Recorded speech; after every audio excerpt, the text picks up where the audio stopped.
She warned him not once, but every time he showed up with that smile that made her forget the years between them. She said she wasn't ready, that he was too young, too kind, too much. But sometimes the heart wants the very thing it's afraid of, and when he stayed even after she broke, she realized maybe she didn't want to be alone anymore. The first thing no one noticed about the bookstore wasn't the rows of mismatched shelves or the cozy reading nooks tucked between fiction and fantasy. It wasn't the scent of old paper or the tiny bell that jingled over the door like it had somewhere more important to be. It was the woman behind the counter. She didn't look up when he stepped inside. Instead, she continued stamping the inside of a novel with calm mechanical focus. Her dark hair was pulled into a haphazard bun, reading glasses perched halfway down her nose like they had lost their will to fight gravity. A small radio played jazz quietly on a shelf nearby, as if the store itself knew how to breathe softly. Noah cleared his throat. She looked up, blinked once, then offered a deadpan, "If you're here to ask if we sell coffee, I might actually scream." He blinked. "I was just here to apply for the part-time job." Her eyes narrowed a little. "Even worse." Noah smiled nervously. "I saw the flyer on the window." She exhaled almost like a sigh of resignation. "You're young." "I get that a lot." She finally stood, extending a hand over the counter. "Sienna, I own this stubborn pile of stories." "Noah," he said, shaking her hand. "All right, Noah. Do you alphabetize like you mean it?" "I think so." She gave him a look that was somewhere between curiosity and amusement. "We'll find out. Come back tomorrow, 10:00 a.m. Don't be late, and don't try to fix the record player. Everyone does, and they all fail."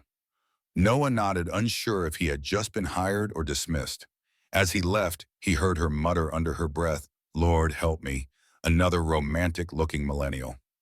He showed up the next morning 10 minutes early, half hoping she wouldn't remember him. She did. "You're early," she said, glancing at her watch. "You said not to be late." She sipped from a steaming mug that read, "Don't judge a bookstore by its owner." That wasn't a compliment, but she gave him a tour anyway. "Here's the front. Don't ask customers if they need help. If they want help, they'll look lost or angry." Same rule applies to datings, by the way. He tried not to laugh. She let him pass the used literature section. "This shelf is haunted by bad paperbacks." "Don't ask." "The children's area, wipe everything down. Kids are sweet but sticky." And finally, the back office, "Off limits unless it's on fire. Even then hesitate." It became clear to Noah within the hour that working at a page turner wasn't just a job. It was Sienna's fortress. Everything in its place. Everything quiet. No cheesy music, no pushy upsells, just stories and silence. She wasn't cold exactly, just protected. "You've done this a while," he asked once, organizing a cart of hardcovers. Sienna looked up from her spreadsheet. "Since before you probably had your first heartbreak, 6th grade, Noah replied. She arched an eyebrow. "Serious playground betrayal," he added with a smile. "Jenny Milan said she liked me and then ran off with Kyle." "Ah, the heartbreak of betrayal and dodgeball." For a second, she actually smiled. By the second week, he learned her routines. At 11 sharp, she brewed a second pot of coffee. At 3:07, she always disappeared into the back office for exactly 11 minutes. He timed it once, not on purpose. She never touched the romance section, ever. One quiet afternoon, he finally asked, "You don't shelve romance?" "I shelve it," she said, typing something on the register. "I just don't read it." "Why not?" She turned to him. "Because the real stuff doesn't read that sweet." Noah nodded slowly. "But sometimes it does." "Let me guess," she said, folding her arms. "You're one of those hopefuls who believes every heartbreak is just a stepping stone to something better." "I believe people carry stories worth hearing." She tilted her head. "Careful, that sounds dangerously close to empathy." "You say that like it's a flaw." She looked at him for a long moment. "It is if you work here." There were quiet days in the store when no one came in for hours. On those days, Sienna would let the radio play a little louder. Sometimes it was jazz, sometimes old rock. Occasionally, he'd catch her humming softly when she thought she was alone. Once he snuck a peek at her desk when she stepped away. A well-worn copy of The Little Prince sat next to her computer. Its cover was cracked and folded at the edges like it had been held through heartbreak. She came back before he could move. "Don't fall in love with the job," she said without looking at him. "I'm not falling in love," he replied casually. She looked up sharply. "Good, don't." But the air felt heavier after that. One Friday, a storm rolled in.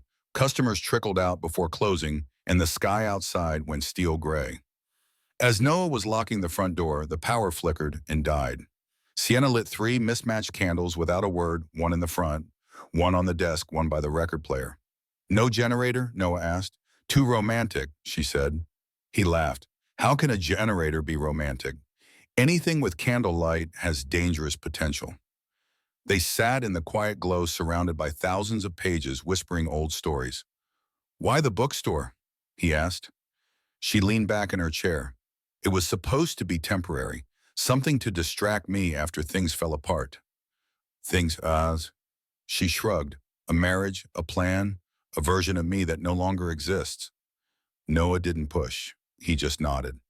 "But then this place kept surviving," she added softly. "And I did too." "You still are." She looked at him again.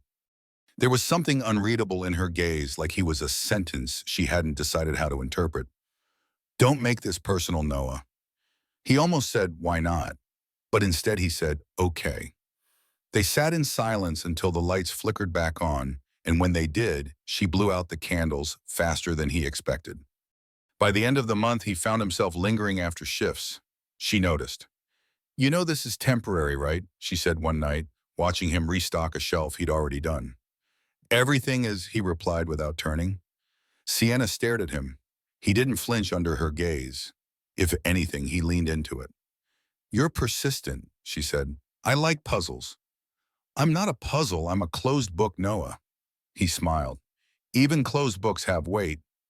She opened her mouth, then stopped. Her fingers tapped once against the counter. When she finally spoke, her voice was softer. "I told you not to get comfortable." He met her eyes. "Maybe I just feel at home here." Sienna didn't respond, but she didn't tell him to leave either. And as he cleaned up for the night, he caught her watching him just briefly, like she was beginning to see something she hadn't expected. Maybe that was the beginning, or maybe it was the first warning. Either way, Noah wasn't going anywhere just yet. The first real shift happened on a Wednesday. A regular customer, an older man with kind eyes and slow steps, walked in holding a bouquet of tulips and a novel. He greeted Noah, then made his way to the counter where Sienna sat behind the register, sipping her usual black coffee with too little patience and too many thoughts. "Your favorite," the man said, laying the flowers gently on the counter. Sienna froze. Noah looked up from across the store. Her voice when it came was calm, too calm. "Thank you, Arthur." Arthur smiled like he'd done this before, like he'd hoped this time might go differently. "Maybe dinner sometime. No pressure." She met his gaze, then lowered her eyes. "I'm not there." Arthur nodded, eyes dimming. "You haven't been there in 5 years, Sienna, I know." Her voice cracked so slightly Noah almost missed it. "And I'm sorry." Arthur left quietly. The bell over the door gave a reluctant chime. Noah stood behind a row of biographies, frozen. The tulips remained on the counter untouched. Later, as they closed up, Noah reached for them. "Leave them," Sienna said. "They're going to wilt." She looked at him, her tone brittle. "So let them." Noah set the flowers down. "He was your husband." Sienna let out a breath like it had been caged for too long. "No, he was someone who stayed after the funeral. Someone kind enough to wait. I just never asked him to." The bookstore went quiet again. Sienna moved behind the register, shoulders tight. "Don't look at me like that," she added, not facing him. "Like what? Like you think you can fix this." "I don't," Noah said. "But maybe I can understand it." That was the first time she didn't answer. The next day, Sienna didn't show up until noon. Noah found a note on the door. "Open at 10. I trust you. S." It was short, but it felt like a line pulled taut between them. He worked a morning solo, helped a college student find old poetry, rang up a mother buying books for her daughter, reorganized the travel section because the world felt out of reach. When Sienna finally walked in, she looked tired. Her hair was still damp, her blouse wrinkled, but her eyes, the sharp steel he was used to, looked softened, like something had unraveled in private. She gave him a nod. No deaths, no disasters. Only a woman who tried to pay with Canadian dollars. Barbaric, she muttered, half smiling. She made herself coffee, but when she turned, she stopped. You changed the display. Noah glanced at the front table. Thought we'd lead with some spring titles. She walked to the table, fingers grazing the books. You moved the time traveler's wife to the front. I thought it was poetic. She met his eyes quiet. That book always made me cry. That's why I put it there. Something in her expression shifted. She looked at him like she didn't know whether to thank him or run. Instead, she changed the subject. I'm going to the back. If someone asks for Hemingway, tell them to try therapy. He laughed, but the humor didn't last. Not really, because when she disappeared behind the curtain to the back room, he noticed something tucked between the pages of The Time Traveler's Wife. A small, folded photo. It had fallen out when she touched it. He picked it up carefully. A man, early 40s, smiling, stood with Sienna in front of a bookstore sign. She looked happier, lighter. Her hand was on his chest, and his watch, Silver Classic, glistened in the sun. It didn't feel right to hold it, so Noah gently slipped it back inside the book. And yet the image stayed with him. That night, as they locked up together, Sienna lingered at the door. You work hard, she said quietly. You could have quit weeks ago. I didn't want to. She looked at him like she was trying to believe that, like she hadn't let herself believe anything in years. Then she said at the first real warning, Noah, don't fall for me. I'm not, he said. She raised an eyebrow. Okay, he corrected. Not all the way, her mouth twitched. I don't need saving. I didn't show up to save you, he said. I just wanted a job. You're the one who keeps letting me stay. That caught her off guard. She looked away, then back. You remind me of him, you know, she whispered. Noah felt something twist in his chest. Your husband, she nodded slowly. The way you stand when you're trying to look relaxed. The way you talk about books like they're people. He swallowed. And is that a good thing or a bad thing? It's dangerous, she said. They stood in the threshold of the shop, the street light casting warm orange onto the sidewalk. You say that like it's my fault. It's mine, she replied. That's the worst part. That weekend, the bookstore hosted a local poetry reading. Sienna usually avoided them, but this time she stayed hovering near the shelves, pretending to sort classics, while glancing toward the back where the event was set up. Noah was managing the mic. The poets were nervous, but the crowd was kind. There was laughter, even clapping. At one point, a young woman read a piece about watching her mother grieve. Noah saw Sienna pause, eyes locked on the floor. Later, after everyone left and they were sweeping up programs, Sienna said that last poem. Yeah. She talked about grief like it was a roommate. Always there, always noisy. I like that line too.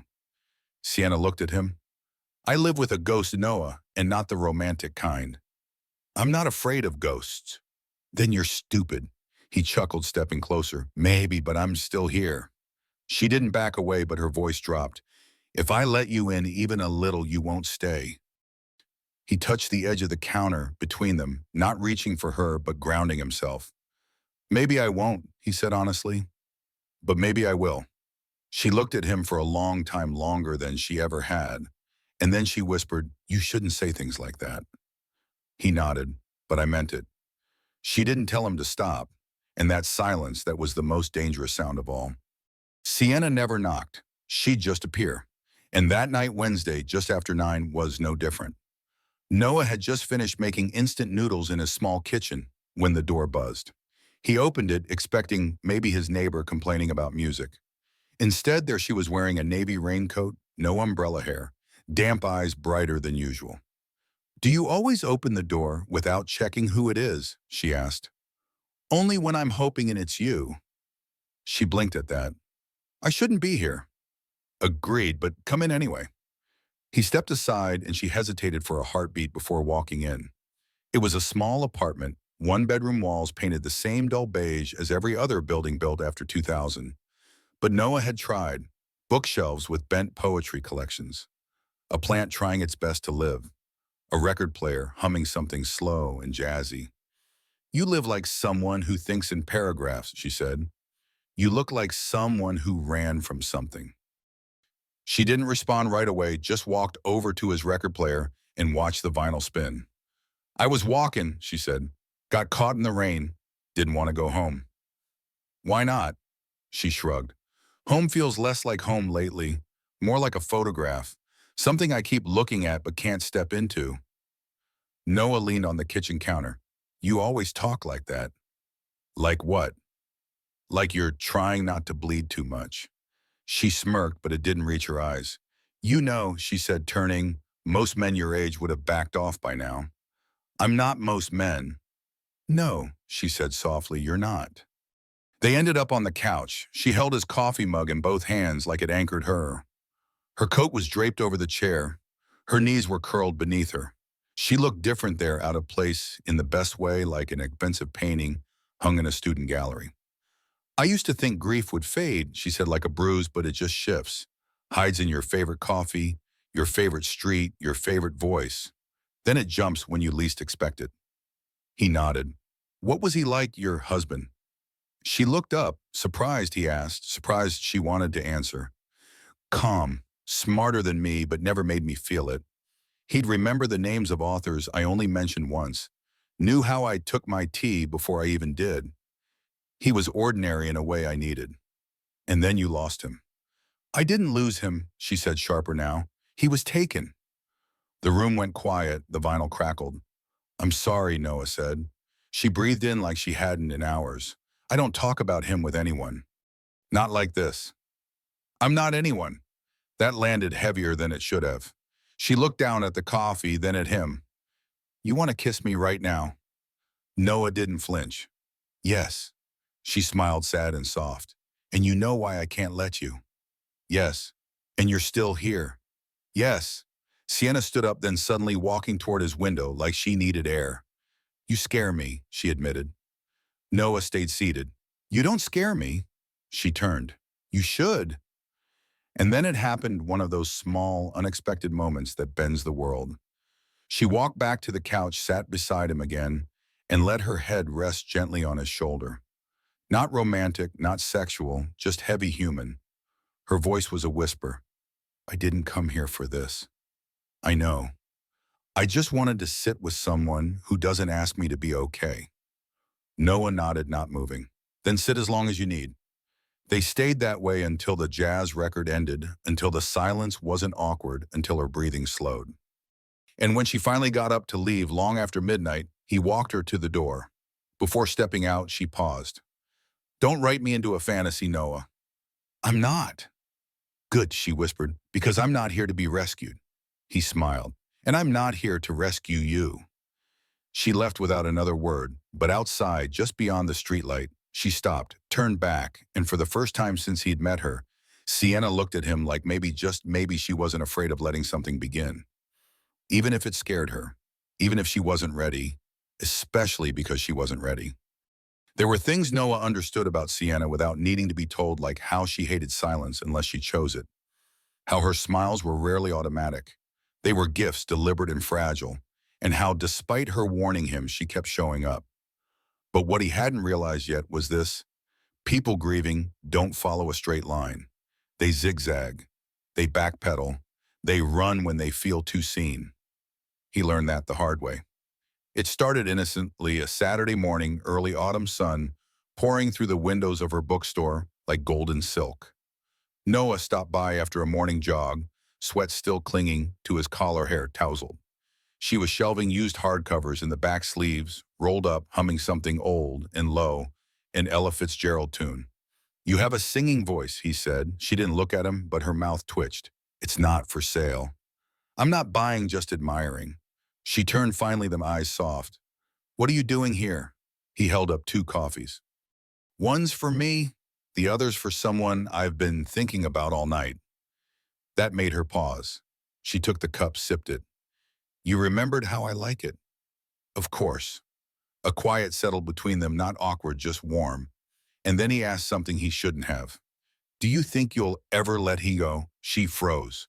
Her body stiffened like a string being pulled too tight. Noah tried to recover.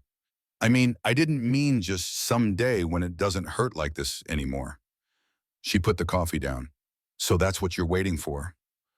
No, I want to understand you. You want to fix me.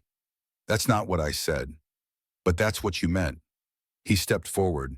Sienna, I care about you. I'm not trying to replace anyone. You don't get it. She snapped the sharpest she'd ever sounded.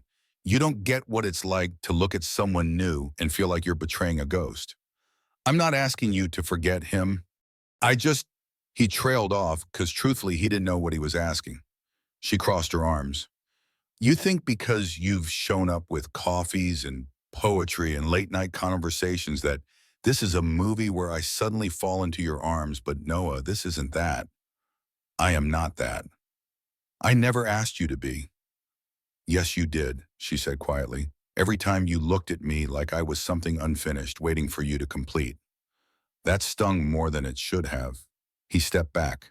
Maybe I should go. Maybe you should. He didn't sleep that night, didn't eat much the next day either.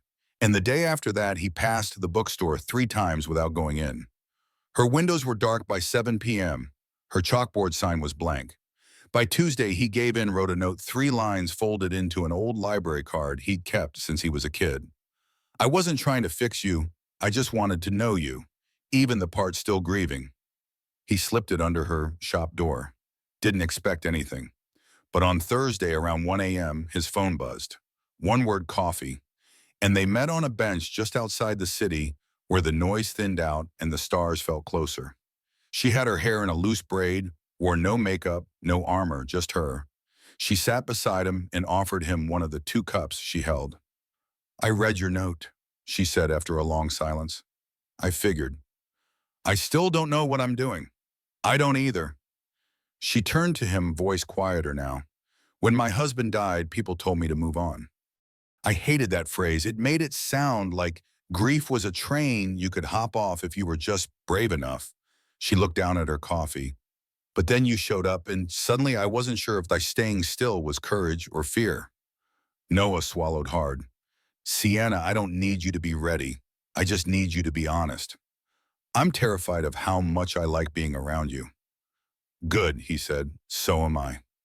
She let out a soft laugh, a real one, and then without warning she reached for his hand. Not because the air was cold, not because it was romantic, but because it was time. I'm sorry for the other day, she said. No, he said gently. Don't apologize for protecting your heart. They sat like that a while, hands warm between them, coffee going cold. He didn't kiss her. She didn't ask him to. But something in the night shifted. It wasn't the dramatic reconciliation you'd find in a movie. It was better. It was earned. It was raining the night she showed up at his door.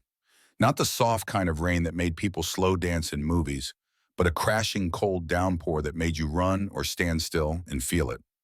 Noah opened the door, hair messy, hoodie half zipped. His eyes widened the moment he saw her standing there, Sienna soaked to the skin, clutching a book to her chest like it might keep her from falling apart. I wasn't going to come, she said. He blinked. Okay. But then I realized I'd rather be wrong here with you than right alone. Noah stepped back wordless, letting her in.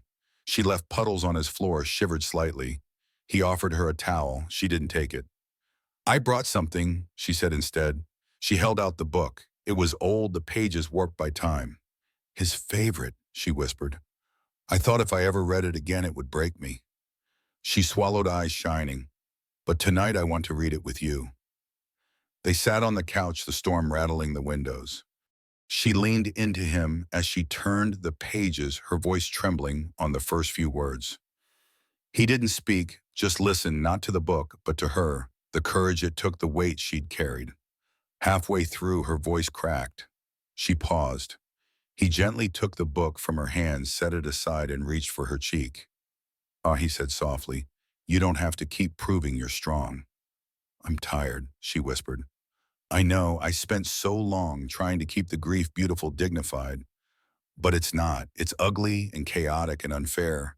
And still, she looked at him. You're here. I'm not going anywhere. You should have. He smiled, but I didn't. She laughed, then wet, embarrassed, beautiful. And then she kissed him. Not a fevered cinematic kiss. A real one. Tender, careful, grateful. Like saying, I see you, I know what this means. I choose you anyway.